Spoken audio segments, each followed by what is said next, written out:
В октябре 2024 года мы плавали на круизе SMC Musica по Средиземному морю. Подробнее о лайнере, о ценах, о сервисах на борту я рассказывала в другом видео, ссылка в описании. В этом видео речь пойдет о посещении городов. Собираясь в круиз, а это наш первый круиз, у меня была некоторая тревога. А что если порт далеко от города? А как потом на круиз возвращаться? А вдруг опоздаем? Это видео о том, что не все так уж и страшно, и о том, как можно спланировать время, если на посещение города у вас только один день.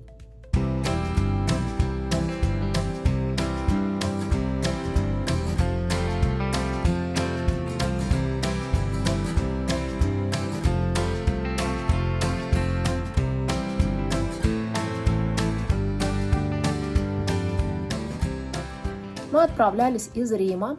В Рим мы приехали за 3 дня до отплытия, так что у нас было достаточно времени познакомиться с городом, привыкнуть к разнице во времени и, самое главное, стать туристами, переключиться с работы на отдых.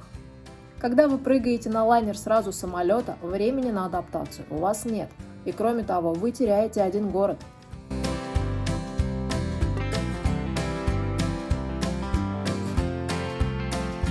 Перед поездкой мы определили основные туристические места в каждом городе, но четкого плана у нас не было. Мы придерживались следующих правил: не заходить в музеи, не брать экскурсии, больше ходить, чем ездить, обязательно пробовать местную кухню и никуда не торопиться. Так что никаких лайфхаков о посещении 20 мест за один день не ждите. Круизный порт очень напоминает аэропорт, просторный, с залами ожидания. Чтобы выйти с лайнера, вы просто сканируете вашу карточку, а при возвращении проходите через рамку и просвечиваете багаж. Очередь на выход была только однажды, когда лайнер прибыл в порт с опозданием. Да и то мы как-то недолго ждали. Наша первая остановка была в Генуе. Положительный момент – лайнер причалил непосредственно в городе, да еще и в Старой Гавани. Так что завтракали мы с видом на старый город и сразу после завтрака пошли гулять. Мы отправляемся в Геную. Первый раз, когда мы будем выходить с корабля на сушу. И первый раз, когда мы будем в Геную.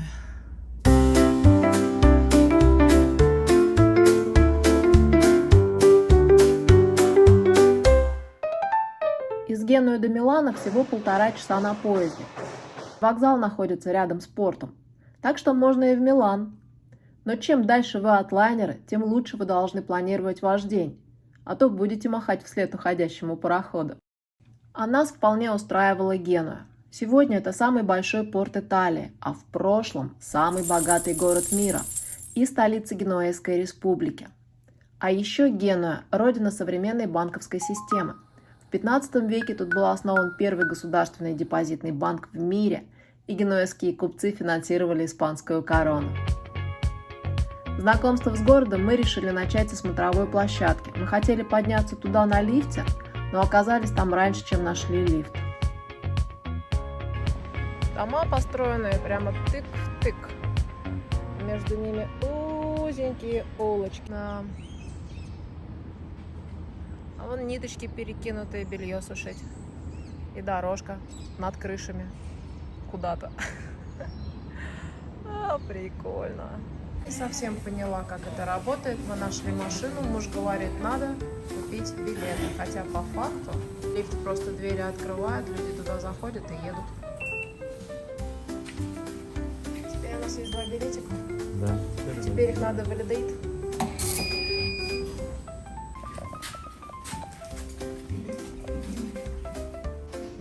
Капец. Я заплатила деньги, чтобы ехать в лифте. Нас привезут в Нарнию. Да. Именно. К шкаф. Так выглядит станция лифта. Мы купили билет, по которому мы можем ездить 110 минут. Ну, муж говорит, что, может, можно было и не платить. Ну ладно, мы же порядочные туристы. Мы же не читим. На площади Феррари нас ждал сюрприз – известная скульптура путешественника. Оказывается, в октябре была выставка работ Бруно Каталана, а мы и не знали. Гулять по улицам Старой Генуи тоже было очень интересно. Мы пользовались Google Map, но в этих каменных лабиринтах даже Google иногда терялся. Что там, Google сказал сюда идти? И чё? Ты уверен, что сюда ходить можно? Идет. Какая Герда. Построили балкончик. Ну да, в конце концов вышли на какую-то другую улицу. Променадная улица Старой Генуи – это улица Гарибальди. Она широкая, тут две кареты могут разъехаться. Улица известна благодаря дворцам купцов и местной знати, которые были построены в 15-16 веках. Вот здесь как раз памятка для туристов, чтобы знали, в каком веке какой дом построен. Некоторые дворцы функционируют как музеи, но мы в музей не пошли, мы пошли искать Фаринату.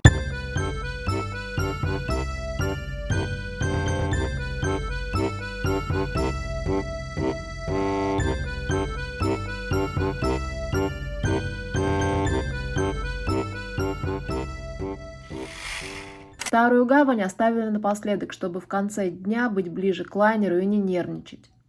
В старом порту находятся разные интересные вещи, но еще до приезда в город я хотела покататься на подъемнике Бига. Но вживую он как-то не впечатлил, так что этот пункт мы пропустили. Если коротко, то наш отчет о посещении Генуи выглядит так. Гуляли, гуляли, гуляли, шопились и кушали. И это был самый интересный порт, куда бы я с удовольствием вернулась. You go to the theater, okay, now, okay? This is the next, okay? 8:40. In this way, the theater, okay? Hello! Мы во Франции. По плану мы сегодня должны поехать в Ниццу.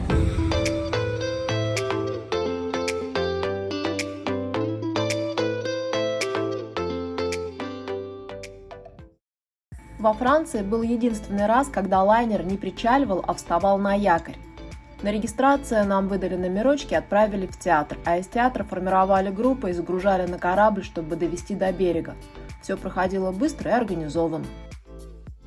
Обратно на лайнер можно было уехать каждые полчаса. Нас предупредили, что последний кораблик будет в 3 часа, и у тех, кто опоздает, отпуск превратится в тыкву. Нас высадили в какой-то деревухе между Ниццей и Монако, но до Ниццы было ближе. Добирались поездом, сразу же купив билет обратно. После Рима и Генуи Ницца нам показалась современным ухоженным городом с широкими улицами, аккуратными домами. Чем-то похожий на Ванкувер. Может, набережной, а может, количеством бегающих людей. Из-за шторма все парки были закрыты, а по набережной ездила полиция и всех выгоняла с пляжа. Английская набережная – это такой известный променад в Ницце с роскошными отелями, пляжами, с шикарным видом на Средиземное море. В начале XIX века набережная стала строиться как благотворительный проект по созданию рабочих мест, а сегодня это визитная карточка Ниццы.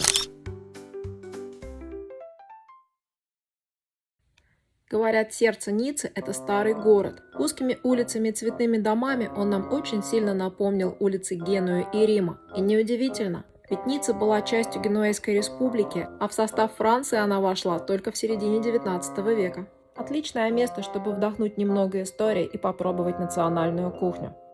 Сок — это такая лепешка из нутовой муки, но вот на вкус похожа на драники. Надо было покупать больше, чем на 5 евро, а сока стоила 3 евро. Нам пришлось еще розовое вино купить. Рядом со старым городом находится площадь Массена. Очень много пространства и эстетики. Вот эти человечки на длинных ножках символизируют 7 континентов, а сама скульптура называется «Разговор в Ницце». Центральная композиция площади – это фонтан солнца, а вот этот раздетый чел в середине – это Аполлон. Вот только он один нам и светил в этот день в Ницце. Ну, в таком изысканном месте и еда должна быть соответствующей. Поэтому вместо лепешек мы перешли на профитроли. Мы гуляли по Ницце до 2 часов, а когда пришли на вокзал, выяснилось, что наш поезд задерживается на 20 минут. Вот еще бы 20 минут, и наш отпуск превратился бы в тыкву. Ну, немножко стресса не только вредно, но и полезно.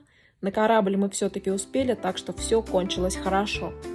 А то мы уже размышляли, как нам добраться до Барселоны без корабля. Именно там была наша следующая остановка. Про Барселону, Ибицу и Сардинию я расскажу в следующем видео. А еще объясню, почему мы не заказывали экскурсии на лайнере и как чат GPT помогал нам планировать маршруты. Эй, вы же не забыли поставить лайк? Можно даже комментарий оставить. И до следующего видео.